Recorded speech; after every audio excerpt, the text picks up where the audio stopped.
Hi, everyone. Good afternoon. We're continuing our summer Zera Shimshon remote shiur. This week is Parashat Va'etchanan, also known as Shabbat Nachamu. We're going to continue with learning Zera Shimshon on the Parsha. This week, we're going to do two short pieces. One about the importance and time and place for mitzvot, and then one towards the end of this week's parsha, which will be cover veloti taveh, the idea of the difference between having coveting something and also desiring something. So we're going to start with Drush Yud Gimel. It's a very short piece, but I think it's very meaningful. So we're going to start with Drush Yud Gimel and Parashat Va'etchanan. It says Avodah Zarah Parakama. The parsha says Ayom Lasotam. In this week's parsha, it's talking about that we have to perform mitzvot. The Gemara tells us that in the first parak of Avodah Zarah, it says that you have to keep the mitzvot and the commandments that we made to do them today to perform the mitzvot. That's in this week's parsha, saying that the world, only this world, right? Hayom Lasotam.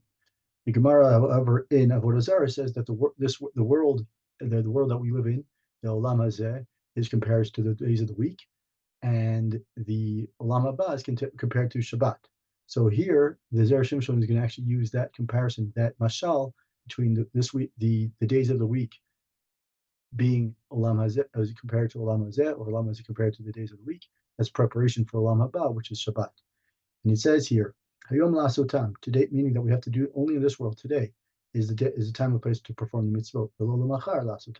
Not tomorrow. We won't have the opportunity to perform mitzvot once we get to Olam Haba, right? So it says, according to this, and based on an idea that's really used al pi Kabbalah, but it's also used on Shabbos, on a mitzvot of Shabbat, the Lamatet Melachot. We have one of the Lamatet Melachot is borer, to sift, to filter. And also, al pi Kabbalah is we have the idea of filtering, meaning that we have to find the sparks, the kedusha, that exists within every item that we do and every action that we do and everything that we see and interact with. So based on that, and how do we filter and how do we sift through the things through Torah, mitzvot, and all those and positive commandments, all those mitzvot, that helps us be able to filter, and see the right direction. So here through that, the Zera Shimshon continues and says, Atam al zehu, the reason for the limitation of mitzvot performance in this world is kikar kiyum ha-mitzvot hu levarer hatov me'ara. The reason why we're limited to performing mitzvot only in this world is because the whole point of this world is to separate or to filter through the good from the bad, right? The halam haba ikrat Shabbat, and the next world is considered called Shabbat. Borer b'Shabbat chayav chata. The person who's borer, who's filtering, who's sifting on Shabbat, is considered is liable and is required to bring her korban chatat, and therefore he's not allowed to be doing it on Shabbat itself. Therefore, you have to prepare before Shabbat so that way that you don't have to be performing the mitzvah, the avera or the malacha of sifting of borer on Shabbat. Right? Although in this world, right, which is during the week, because as we said, the days of the week are preparation for Shabbat. So then this week, as we prepare for this for Shabbat, it's a mitzvah to sift through things and select things that are better and more important and valuable for Shabbat. Right? The only way to really the best way to how do we filter and how do we sift? The only way to sift through is the primary method is through using some sort of device like a sieve, like a filter, like a cone, like a strainer, something like that. So he says that he's making a comparison between the Torah, which is the kli. The kli for us is the best way for us to prepare for Shabbat, which is the world to come, the Olam Haba. The best way for us to prepare that is to use the kli that we received, which is the Torah, to be able to filter and be able to see and be able to identify what is the good and the bad. And using the Torah, the mitzvot, the chachamim, and being able to use them as our guide and be able to see what is meant and how do we prepare for Olam Haba, which is Shabbat. Shaita kli emunato shel Kadosh Baruch Hu b'briat olam. Right? What was the device or what was the tool that Hashem gave us in the Olam that was created at the day of creation at the Briat Olam? The Torah. The Torah was the tool that Hashem used to create the world and was used and was given to us as a way to understand and be able to filter out and identify what's good and what's bad. So now that we know what the tool is, which is the kli, and we know that the malacha of berur is given, of borer is given and used only with a kli, right? When the malacha, the isur is with a kli, whether it's a filter or a sieve or whatever it may be. Using that as our guide, once we understand that to prepare for Shabbat, in order to prepare for Shabbat, we use the kli, the Torah, as our guide for preparing in this world to do the berur now, so that way in the world to come, which is compared to Shabbat, we are prepared in the right way and using the mitzvot in the best possible way, preparing ourselves for Olam Haba. That is Torah number 13. It's a short one, like I said, but it's a really powerful one, teaching us the importance of value of Torah, mitzvot, and listening to Chachamim as a way or a guide to understand what's good and bad. Sometimes we get confused what's good or bad because we don't always understand. But using the Torah as our guide and halacha as our guide, it will help us as that. Those tools are there to help us understand what's best and how we perform best now, so that we're prepared for Olam Haba, which is compared to Shabbat. And then we go to the last drush of this week's Parsha, which is drush Tet Zayin, number 16. So it says here, Pasuk velo titaveh. A person, we know that there's an isur in one of the Aseret Dibrot. It says in this week's Parsha, it says the Aseret Dibrot are given in the Aliyah of Chamishi, the fifth Aliyah, and it says that we have an isur to covet and also to desire. So the question is, why does it mention both? So the Zera Shimshon is going to mention in a second. So the pasuk says, the Zera Shimshon, Drush number 16. It says, pasuk velo titaveh. The pasuk says velo titaveh. You shouldn't desire. Rashi, based on English, says lo terog. You should not desire, from the root of tafresh reish gimel. Afu lashon chamdad is also a term of chamdad. It's a term of desire, meaning that titaveh and lachmod are similar. Rashi says that they're similar words.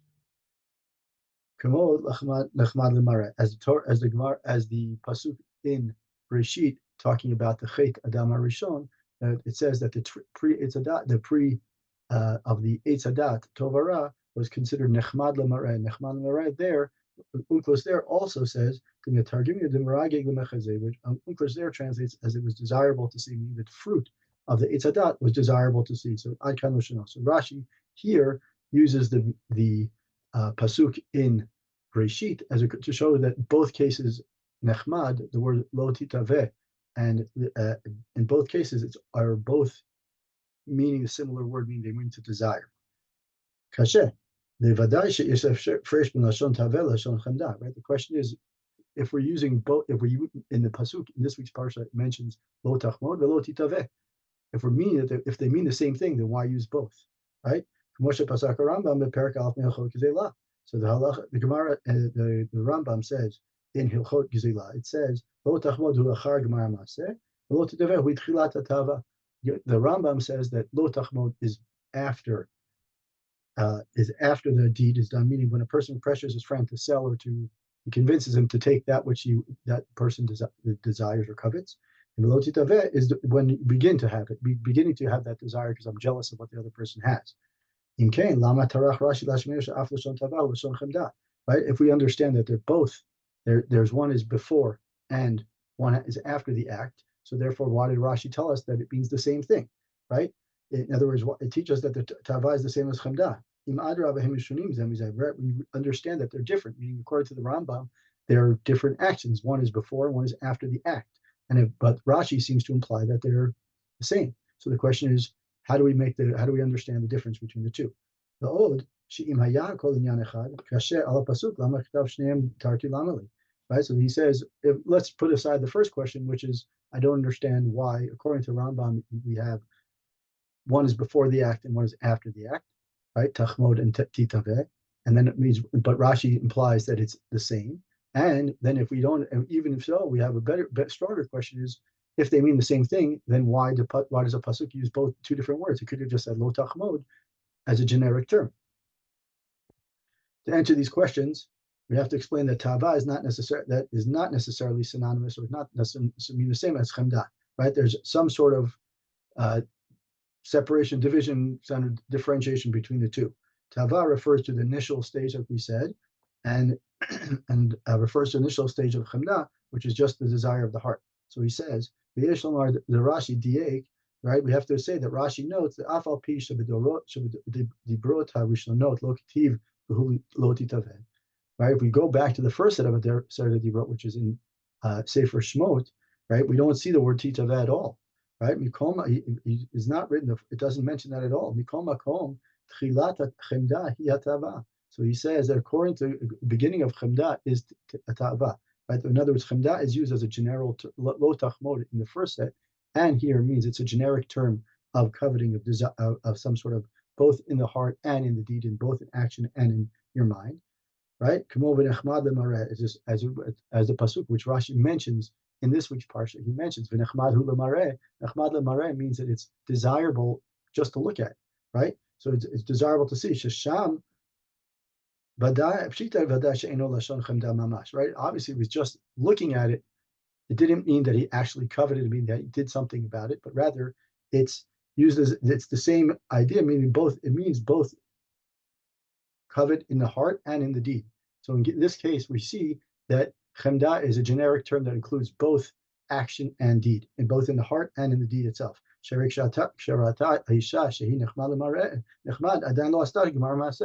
When the Chava saw that these fruits were beautiful, she hadn't done anything yet; she just saw them. Right? So that's the beginning of the action. Chemda is there to say it's beautiful, it's enticing, but she hadn't taken action yet. Right? Kamosha Romez. Lashon chemda b'shar pamim k'moshe katav Rambam, right? As the term chemda usually means, like the Rambam says, in context, chemda means desire in the heart alone without any deed. Mishum hachi shapir tegumar unklos mirage v'fi shehu lashon ta'ava hatluya b'lev kodem gemara haseh. Now we understand why Rashi and unklos translate the word chemda as desirable. Nechmad is desirable because it refers to desire of the heart alone, right? So chemda is something that we have in that first stage, before the deed is done. So it's more of a term that chemda is a generic term that defines either before the action, and then ta'ava, right? Velo titaveh is after the action. So now we have understanding. That means that what we say is that ta'ava here is the initial stage of the chemda, which is desire. Chemda is the desire of the heart, and ta'ava is that initial stage. Chemda is the heart, right? As chemda is translated in Bereshit. Accordingly, we see that in the first set where the Torah mentions the idea of lo tachmod, right? It doesn't have the lo titaveh, and instead it repeats the term lo tachmod, one used in terms of general, and the other time to prohibit the whole idea of having the taking action. But the other is meant to limit it to prohibit coveting in the heart alone, even without a deed. So what we see here is that in some cases lo tachmod means to covet as a general term, and in this case it's talking about lo tachmod v'lo titaveh. It separates the two to help us understand that lo tachmod means and lo titaveh have two separate actions. One is in the heart, right? Lo tachmod, it's the heart, but if you haven't taken action yet, lo titaveh is don't take action. So how do we protect ourselves? The question is, having desire to be jealous of someone is very hard to control your heart and say, oh, they have a nice car, or they have a nice house, or they're going on vacation. How do we control that? So we have to look at it from the perspective of, as the Chavot HaLevavot says, is that we have to take that which Hashem gives us. We have to be appreciative for what we need at this moment. And when Hashem gives the other person, we have to say thankful for them. That's what they need at this moment, and we have to appreciate that which we have and that which they have, and not rather instead of saying is, oh, I want what they have, I'd rather say is, thank you, Hashem, for giving me what I need at this moment. In addition, another way to look at it is that the ta'ava, once you have it in your heart, it takes over, consumes you, and therefore it's going to lead to the lachmod. It's going to lead to that whole idea of coveting and doing action. So in order for us to do that, to control our action, preventing us from taking action, we have to fill our hearts with Hashem, saying, thank you, Hashem, for giving us the ability and the tools and the resources and the physical things that we need right now to do what the action, to be serving you at the best possible way. And thank you, Hashem, for giving them what they need. And rather than looking at us as, oh, I always want what they have, and that will cause me to always be trying to find a way to get what they have, will not necessarily make me happier because I'm always chasing something else. but rather looking at it saying, Hashem, thank you so much for allowing me to and recognizing that which I have and be blessed with what I have, and therefore allowing us to not necessarily make room in our heart for jealousy and coveting and desiring, but rather looking at it saying, Hashem, give me the ability to look at and fill my heart with appreciation and value. Shabbat Shalom.